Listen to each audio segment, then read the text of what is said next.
With the popularity of the Resident Evil franchise, it shouldn't be any surprise that there have been multiple attempts to break into the multiplayer sphere. Although it hasn't always gone over well, the one thing I can definitely say about the multiplayer attempts from Capcom is that they're definitely unique. As a giant Resident Evil fan, I have played almost all of these experiences, with the newest one being RE-verse, which at the time of me writing the script was mixed reviewed, now mostly negative, competitive deathmatch. But how did it get to that? Today we're going to jump through the multiple attempts from the Capcom team to try to take this franchise into the multiplayer realm. But I'm not going to focus on the co-op games, excluding the Outbreak Files because they were the first online experiences. But basically I'm not going to talk about Resident Evil 5 or 6. So with no more waiting, let's go ahead and jump in to the online experiences that Capcom have given us.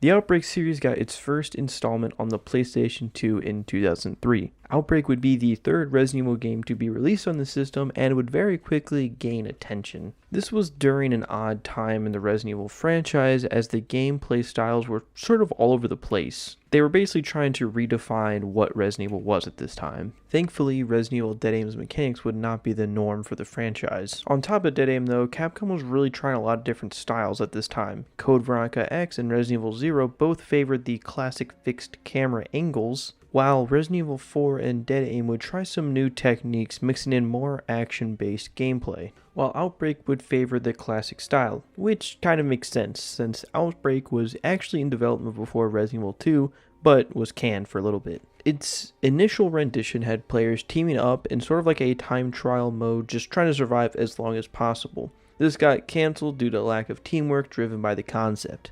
Also, the original team thought the concept of a multiplayer Resident Evil didn't seem scary as you had teammates to ease the tension. I truly hope they would stick to that mindset years— oh no, they didn't stick to that at all actually.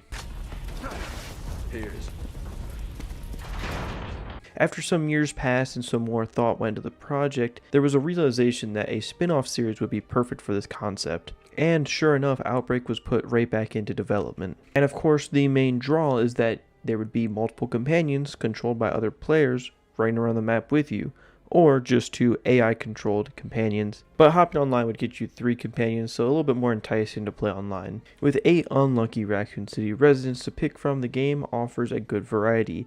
Each character starts with different items and different abilities. Some characters start with more HP while others can squeeze into hiding spots. It takes place during the outbreak of Racoon City. It's chaotic, and following a side plot felt like the right choice so it can create its own story and not lean too heavily on the main story of the franchise. I'm also sure later multiplayer Resident Evil games wouldn't tie its story into an already established timeline. Oh wait, never mind. Let that coke get away. Kill him. You play as one of the 8 characters with the goal to escape Racoon City during the outbreak. This is going to sound backwards, but for a multiplayer Resident Evil game, it just really feels like a Resident Evil game with friends. The cameras are fixed for each area, there are Resident Evil-esque puzzles, and plenty of mutated creatures to fight. Zombies are more like the classic style, which take a few bullets to knock down, and will have you managing your ammo much more. There isn't much more to say about Outbreak other than it got mixed to good reviews on launch, and personally I really enjoyed playing the game. I played it way back in the day online with a bunch of randoms who basically carried me to the end of the game, and then replayed it much later single player with just the 2 AI companions. It is worth noting that there is like this crazy online community for it that has mods and whatnot, so you can still play it online, but I'm sure there are much better places to go to get that information. But for an introduction to a multiplayer Resident Evil game, Capcom kinda hit this one out of the park. The game still felt like Resident Evil, was very immersive, and overall was a very impressive introduction to multiplayer Resident Evil games. I can only assume it's uphill from here.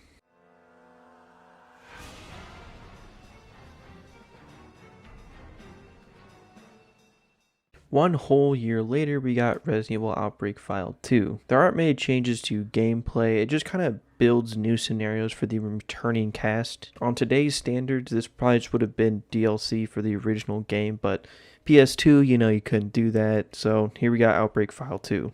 The whole game actually did very poorly compared to the original. Poor in sales and reception compared to the original, overall mixed and good praise. Outbreak File 2 coming out very quick and getting this poor reception could be a good reason why the Outbreak Files ended here. The places the scenarios take you are a mix of new locations and complete fanfare that any Resident Evil fan would enjoy. The zoo map is actually incredibly well done. I love the zoo animals as zombies. You're actually able to explore the RPD main building before Leon gets there, which kind of ties into the story, but not really, so I'll give it a pass this time. With not much else to add, let's just go ahead and move on to our next online experience.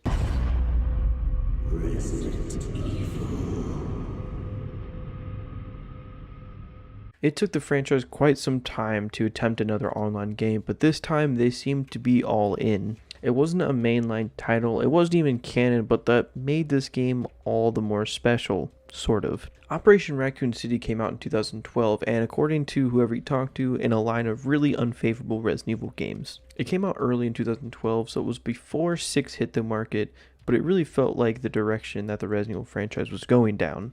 Now you have a very fast-paced, very action-focused game with the tag of Resident Evil on it. So how do we make our way here all the way from the original survival horror aspects? Obviously the trend set from Resident Evil 4 then to 5 was to introduce action into the game and take it more and more over the top. Yes, Chris, I am looking at you, you boulder punching motherfucker.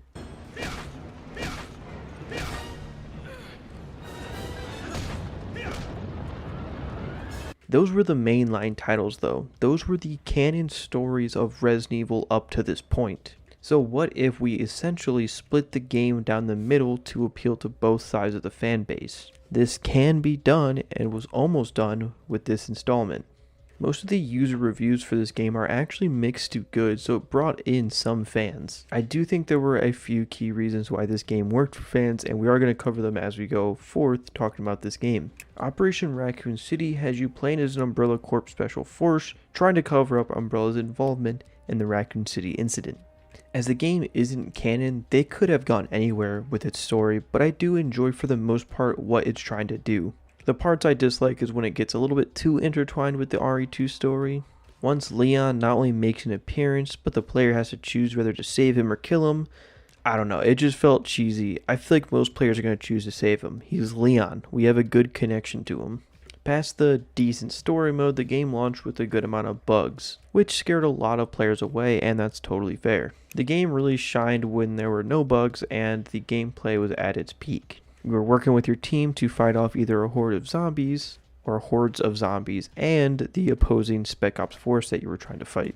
Groups of zombies were very fluid when they ran at you, making it very rewarding taking down multiple at a time. Fighting like 3 to 4 hunters when you used to just take on one at a time also was a good feeling as you had a group behind you to deal with them. In between missions, you get to pick your character, upgrade them, and pick your guns, which would have been a perfect time to compose a save room theme, but they don't have one in this game, and it just really sucks. I know it's not the only Resident Evil game to not have one, it just feels like there was a perfect time to throw one in here, and they just didn't. That's the story and co-op side of the game. We're not really focused on that today. What I came here to talk about was the player versus player side.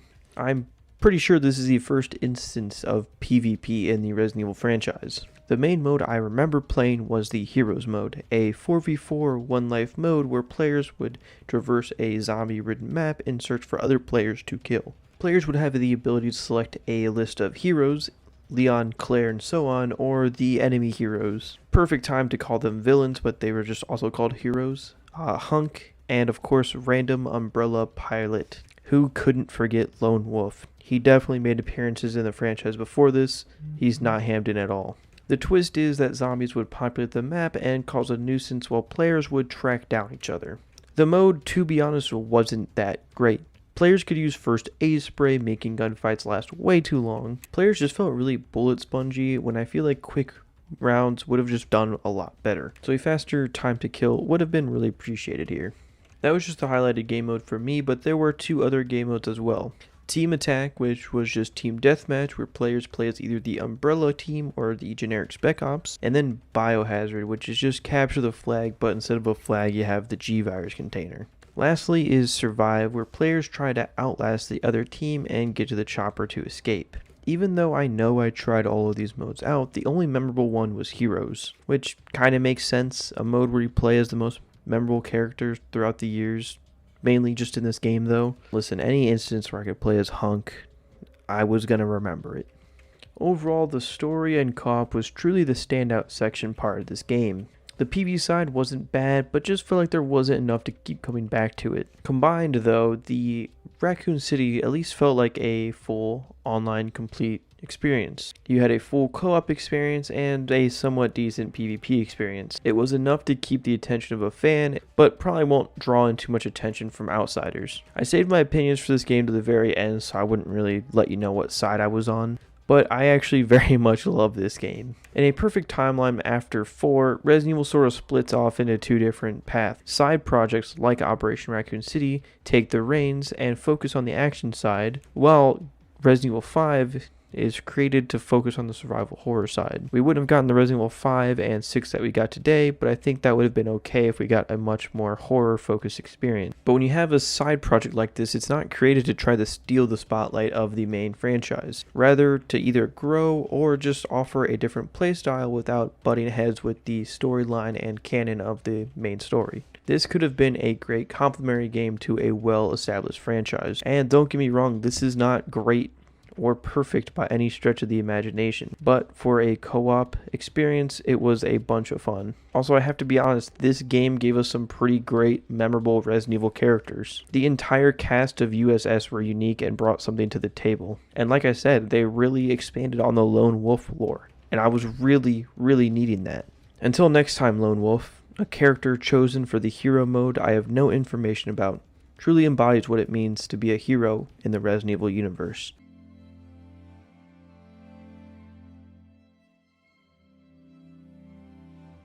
Now, with the co-op side of this game being a little bit better reviewed than the PvP side, I really hope they don't focus on only the PvP side in their next multiplayer attempt. Wait, is Umbrella Corps up next? Umbrella Corps.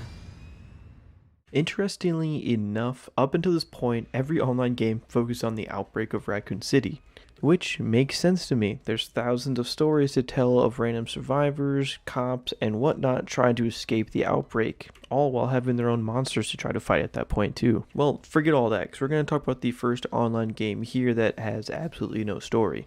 Easily, to me, the lowest this franchise has gone at this point is Umbrella Corps. Umbrella Corps focuses on PvP and PvP only, but still manages to suck at that. You have a few different game modes to choose from: respawn match, one life match, and multi-mission mode. The game really feels like it's mixing realities with like Rainbow Six games and Resident Evil, and it just feels all over the place. The online matches feature zombies and other creatures from Resident Evil. These creatures will completely ignore you thanks to your Umbrella Corps zombie jammer. Patent pending, more than likely. Your zombie jammer can break and will lead to the occasional death by zombie. But for a franchise built by escaping the undead, this game just has them kind of hanging out with you most of the time. I've said it 100 times on this channel that I used to be really into competitive Counter-Strike. So when I booted this game up and saw there was a casual and competitive playlist, I almost lost my shit. RIP to any teams that invested in a Umbrella Corps team. I'm sorry for your loss. I really just want to meet the few groups of friends grinding the ranking system in Umbrella Corps in its peak. Those guys have got to be built different. Even one of the promotional trailers for the game has this weird scenario where these commentators are talking over the match, almost like an esports event. Damaged jammer right there. Well, that's another Alpha Team member down. Can they turn the tables? He's going to try and close the gap here. This game came out when esports was at its peak, so it makes sense, but at the same time, it's so out of the realm of Resident Evil. This game did two things okay in my eyes. The first part is customization. I probably spent more time working on the looks of my soldier and my hunk outfit than the game. And the maps paying homage to famous Resident Evil landscapes. None other than the RPD again stops by. Resident Evil 4 Village also makes an appearance, you know, where the famous voice line, the bingo voice line was. Yeah, that's in this game. Not the bingo voice line, because that would have been like, you know, cool and interesting and funny, but no, this is just the location. These maps are shrunken down and make them feel a little too small, but it keeps the pace of the game a bit quicker at least. There isn't much else to say. The gunplay is fine. I don't like the camera angle. It's really close over the shoulder. It really adds to that claustrophobic feel of this game. In my eyes, this game just straight up shouldn't have been made. And I was the only one who thought this. This game was pretty much dead on arrival when it came out. It's weird to see not only a franchise that you enjoy so much, but a AAA franchise that has a lot of fans and just overall a lot of mainstream presence just being such a low. This game sucks. There was no one playing it. I remember all the YouTube videos I watched about it in the day where people just talked about how dead it was on arrival. So if you got some alcohol, pour one out for Umbrella Corps because it was dead on arrival. Poor guy. This is the first and only game on this list I have not played since I didn't get the remake of the third game, so I had to do a bit of watching and research to discover what Resistance was like. Before doing any research, and just from what I remember of the trailers I saw at the time, I sort of saw it as like a Dead by Daylight clone. A 1v4 where one player takes control of a monster and the other 4 players play as survivors, completing tasks to escape. That explanation was for like the 4 of you who don't know what Dead by Daylight was, that was so pointless. Either way, I was kinda right. It is a 1v4 where 4 players play as survivors trying to complete tasks to finish a mission, but the single player is kind of playing like an RTS role, spawning zombies and also being able to control them, placing traps and having 4 different controllers to pick from, each with different bioweapons, and that definitely adds a nice touch. The survivor gameplay looks a lot like your standard single-player remake gameplay with a little bit of lag in there. Some shots from the gameplay I was watching would hit, or either take a second to register, or show blood and do no damage at all. With how responsive the shots feel in the remakes, it just really sucks to see that. Having 6 different survivors to choose from, each with their own different perks, will at least mix things up for a while. And pretty obviously, I feel like the survivor role would be more fun with some friends, or at least a communicating team. I think this isn't the worst addition to the Resident Evil 3 remake since it lacked a bit of extra content on launch. If this mode was fleshed out well, it would have been a good mode to pop on and bring players back to Resident Evil 3 more and more. That didn't really happen though. It seemed to get average reviews, but wasn't enough to bring a lot of players in with consistent numbers. It would be hard, but a game mode like this with a full story would have been a ton of fun. Maybe the survivors stay queued together, but the controller could change out from map to map. Even if it was just like 4 to 5 different maps that are connected through some sort of story that you could either jump in and out of or play all in one sitting, I think it would have been a lot more engaging for players compared to just some short levels that are seen in Resistance. Resistance seemed to die out fairly quick, with the possibility of getting into the game today still possible just with some long queue times. Also, that story mode that I just described is sort of just like Outbreak, but with people controlling the zombies that are attacking you. That's still a solid idea, I think, though. Not an awful entry into the Resident Evil online experience. I just think with some small adjustments, it could have been a lot better. Definitely a step in the right direction. From Umbrella Corps, we'll just have to see where they go from here. At this point, we have finally reached the most recent online Resident Evil experience, Resident Evil Reverse. Reverse came out on October 1st, 2022, and currently holds a mostly negative review on Steam. When I first downloaded it, it was mixed, but let's dig into why it's so mostly negative right now. Reverse is a massive mashup of all Resident Evil titles with a pretty big focus on the newer age ones. This game launched with a pretty laughable amount of content. With only 2 maps, 6 survivors, and 5 monsters, the game feels really repetitive really quick. Giving them a small amount of credit, the 6 survivors have a decent amount of differences between them, so at least that keeps it mixed up. But in my instance, you kind of find a survivor you like and stick with them. Shout out to anyone who plays Leon consistently, I don't know how you do it. The maps at launch were the Baker House and the RPD Lobby, so memorable locations that play pretty well. The maps are actually kind of reminiscent of the Umbrella Corps maps. These memorable locations just kind of shrunken down for this experience. The game actually recently got an update while I was writing the script, and it added a map and a new survivor. 3 maps still really isn't enough to keep a multiplayer game alive though. And the newest hero and map are actually from the game you have to buy to get this experience, Resident Evil Village. You'd think Resident Evil Village content would already have been in this game, but that's neither here or there. The game does unfortunately shift back to a more competitive approach with MMR to match. An average round has you playing as a survivor trying to kill other survivors, whereas when you die you turn into a monster. Rounds are only 5 minutes, so they do go by fast, and you can probably imagine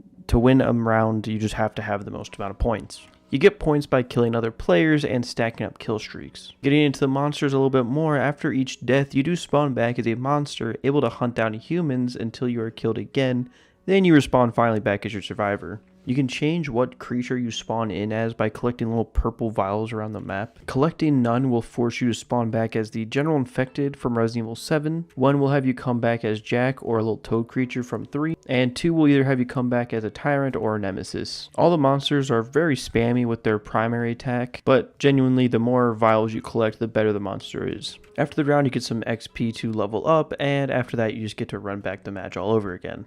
The arena style free-for-all is the only game mode that is in the game as well. Some team-based modes or even a one-life round-based mode would have added some much-needed variety, but it's not here. The absolute worst part of this experience has to be the stun locks. Most fights will be decided by who has the ability to freeze up their enemy longer to do enough damage. Thankfully, there is a roll to try to dodge the incoming stun lock move, but normally once you get hit by it once, you're pretty much stuck there. The experience actually just made me buy Resident Evil 2 Remake on my PC because it just feels so much like it that I just want to play that instead. So in a way, they succeeded in a goal. I spent more money, I gave Capcom more money. I just overall don't really enjoy this experience that much. But what I will say is I don't really hate it either. Listen, I know the lack of variety makes it almost impossible to play this for any long-term amount of hours in one sitting. And without a doubt, the constant stun lock will have you more frustrated than anything. Once you do string together like a long kill streak or get pickups along the way like the grenade launchers, being able to narrowly dodge out of the way of like Nemesis or Tyrant and kill them and then continue to go on this long kill streak is actually really rewarding and a lot of fun. The problem is though, those situations are just a small glimpse of what you're going to get in this game. Most of the time you'll spawn, maybe get 1 or 2 kills and then get chased down by Nemesis, and with your back against the wall you'll get killed by him or someone shooting at you from long range. It should be obvious, but if Capcom wants this to be taken as a semi-serious experience with MMR,